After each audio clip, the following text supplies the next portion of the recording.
Exotic food po, ma'am. Mali. Ano po sa inyo? Anel, kunan te pa ini. Sige, mi. Kunan mo ko. Sige, mi. Frog. Exotic food po, ano po sa inyo? Ano yan?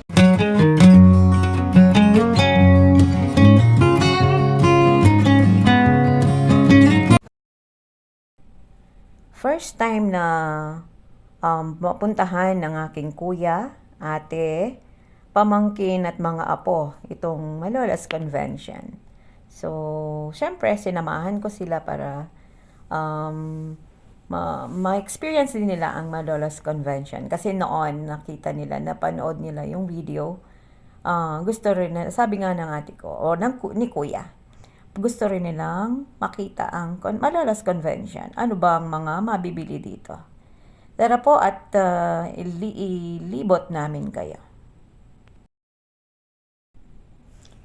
Ayan, may mga damit, maraming pagkain, mga anik-anik dyan. Siyempre, alam natin ang mabili ay ang pagkain, mga food, street foods. May mga ano din dyan, mga dinner, may mga meal dyan. At itatry nga namin ngayon, kasama sila. So, ayan, pasyal-pasyal. Pasyal-pasyal, titingnan anong mabibili. At ito na nga po ang sinasabi ko sa inyong exotic food na wala nung huling video. Wala pa sila noon. Ayan, gusto kong mag-try eh. Tinry ko nga, lumapit ako. Ayan. Sabi ko, try ko kaya ang mga to. Camaro, cricket, ano yan, quail, and then chicharon. Ayan, inaamoy-amoy ko na dyan kung makaya ko bang kainin. Pero, sorry, hindi talaga. Next time ulit. Hindi kaya ng sikmura ko. Siguro sanayan, di ba? Marami ring Filipino may hilig sa exotic food, alam ko. Pero syempre, dahil di namin nakalakihan yan. So, hindi na muna. Tingin-tingin lang.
Ayan, nakalibre pa ako.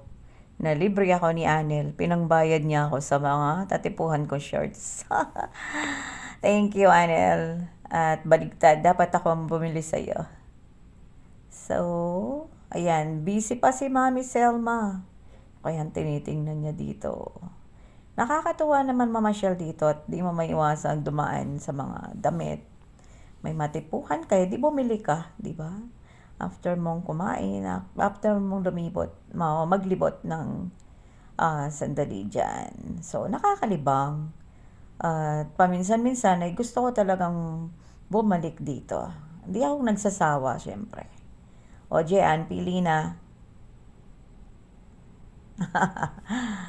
Okay, so tingin pa more.